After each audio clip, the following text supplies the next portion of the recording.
Rotary is very much a service organization, and it was started by this one man, Paul Harris, and he began with just a small group of business and professional men. And the word Rotary came from these original men who started this. It was all men in those days. No women were allowed. uh, anyway, they would meet at different homes. They would rotate from one home to another. And that's where the word Rotary came from. He liked Rotary very much. That's their main thrust is service. Their motto is service above self. And he was very interested in this. And when Harold was first joining, I don't know, I imagine things may be more relaxed now than they were when he first joined. When they first opened Rotary originally, you had to have a classification. You couldn't just say, I want to be a Rotarian. You had to be invited. And you had to have a classification. Now, Harold's classification was education. Uh, Education, I think it was narrowed down to high school. In those days, you had to either uh, own a business or uh, be a manager or something. And I was only a school teacher. It's different night. It's different today. It has gotten, but I haven't kept up with all this because it's been so many years since he was asked to join because he was, I think, assistant principal at the time of the school. Because you had to be either a business or a professional man to join. So he was invited, and he said, at that particular time, he said, I don't have time for service. He said, but can you ask me a little later on? I would, when I know that I can be of service, I would like to join. So that's what happened. He waited a while, and later on, he said, I'm if you still want me. Oh yes, they wanted him. So he joined Rotary at that time, and he was really very involved. He did various things for the club first. Uh, he was secretary of the club, and he did the weekly bulletin and had it printed. So anyway, he would take it to the printer, and he would get it, and then he would mail it to all the people. So I know after the meeting, I would see him here. He'd be in here typing up the thing to take down to the printer and all this sort of thing. In those days, to be in Rotary, you had to either be a business or a professional man, and you had to have a classification. Now, those be like classification could be lawyers, it could be doctors, it could be a business owner, it could be education, which Harold, of course, was in. His classification was education. Now, they would in their meetings, each club meeting, like Harold was in the Sayville Rotary Club, uh, they only allowed so many of each of these classifications so that the club would not be just overrun, say, with bankers or overrun with some other classification. So it was, I don't know if those rules still are in effect today because things have become so much more relaxed all over. And since I'm not involved anymore, I don't know. But that's the way it was at that times when Harold was just in Rotary. They would do all these projects where they were helping people, maybe wells in countries that had no water really, and all things like that. So Rotary, it really is a wonderful organization. Which he was very involved in it. As a matter of fact, he became president of his club, and then he became district governor of his club of this whole district here in Long Island. So, but it is a very wonderful organization. He worked with me in garden club too. Garden club, they would always laugh. Yes, Harold does all the gardening. He's the one who gets into the dirt, and it just picks the flowers and, and arranges. So that's. But no matter what, we always were into everything. If one was in it, the other was too, in some, because we always helped each other. If one of us got involved in something, the other one got into it too. Like in Rotary, I was never really a Rotarian, although they made me an honorary Rotarian. And anything that came along, I worked with Harold at it.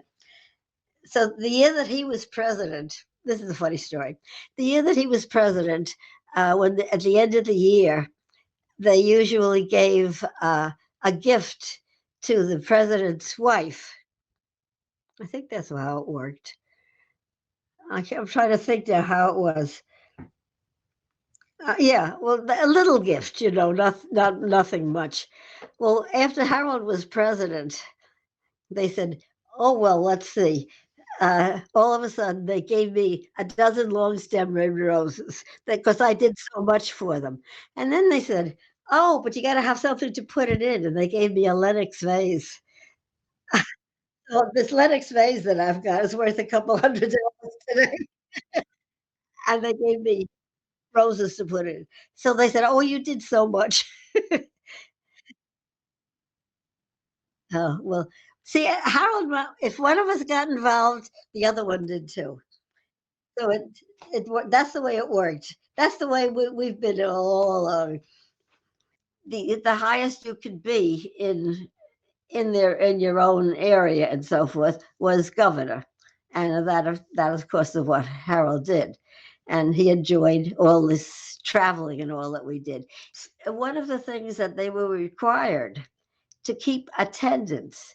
Each club would have a meeting a week, and it might be just a meeting, or it might be a luncheon meeting where they'd eat and then they'd have their meeting, or it might be a dinner meeting, or it might be a breakfast meeting.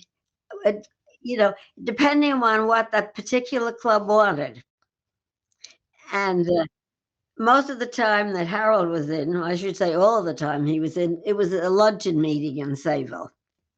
And it was always at a nice restaurant, and they'd have lunch and then uh, have their meeting. But they were supposed to keep up their attendance at these meetings. They really wanted to be at the meeting once a week to keep involved in all this.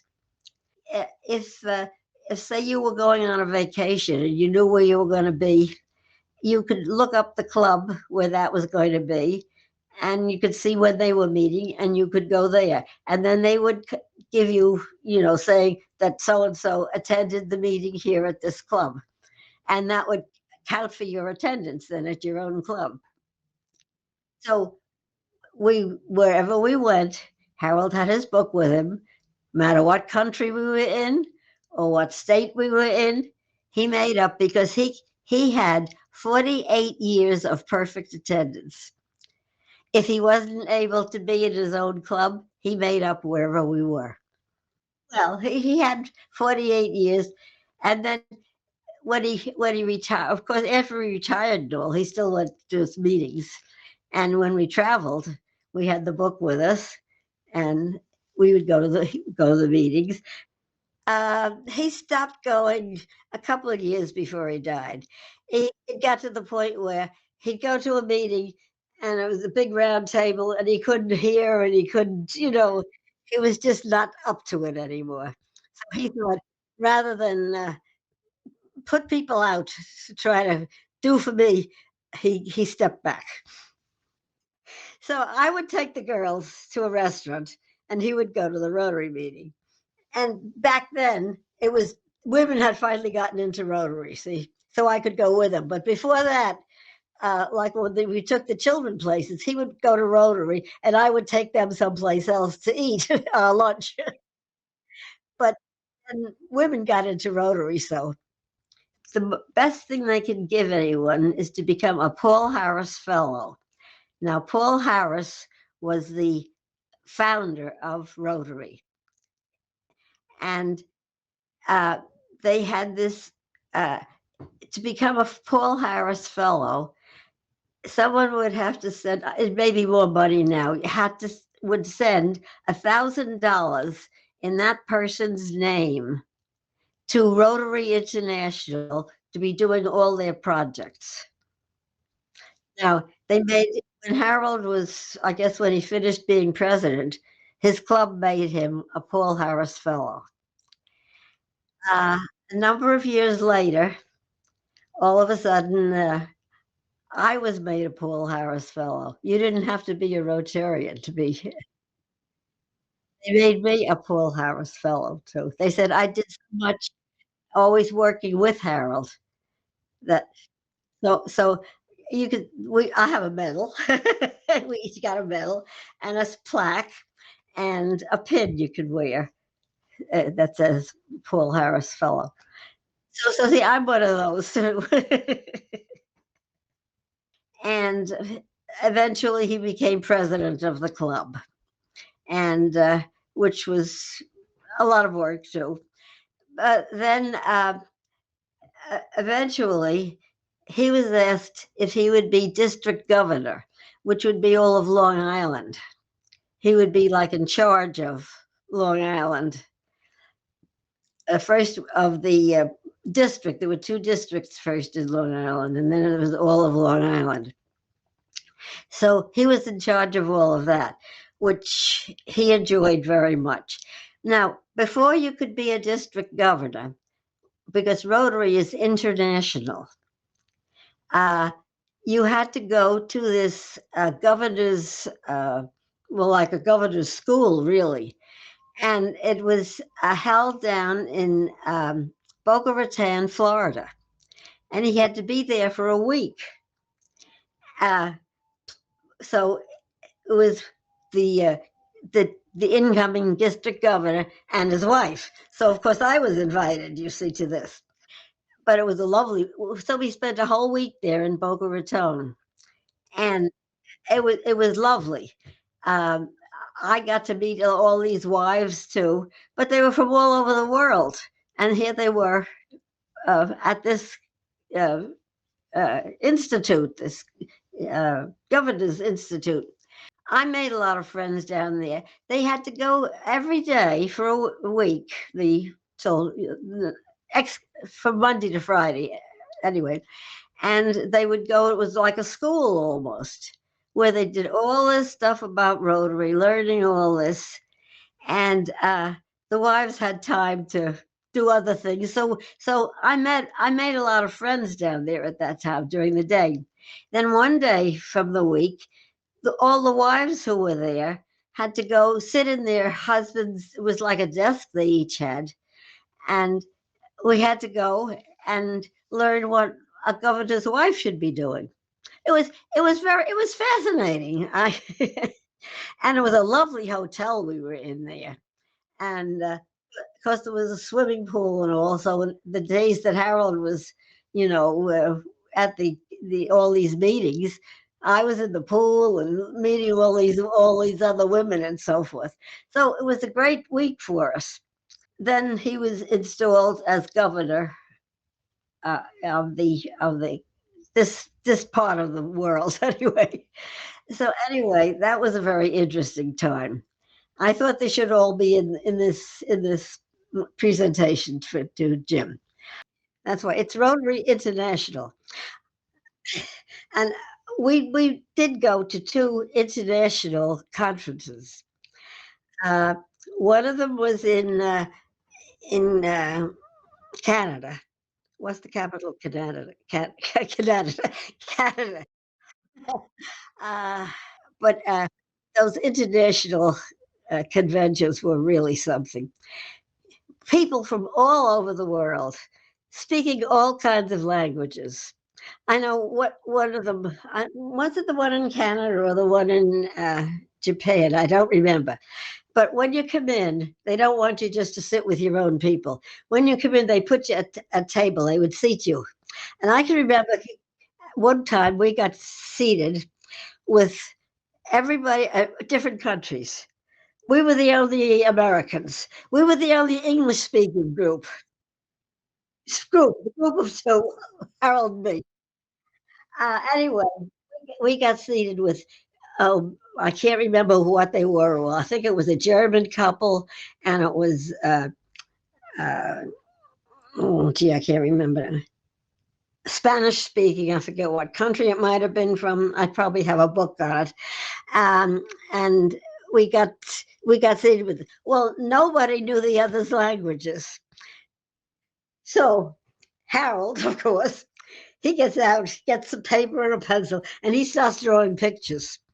You know, to try to get us to, you know, this is what we do. This, and we got to converse with through pictures. Well, Harold is the one to always invent something or get something going. He wasn't just going to sit there and.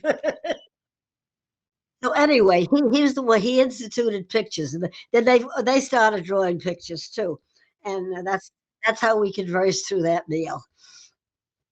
Not that I know of, not at these meetings anyway. I think they did for the regular meetings.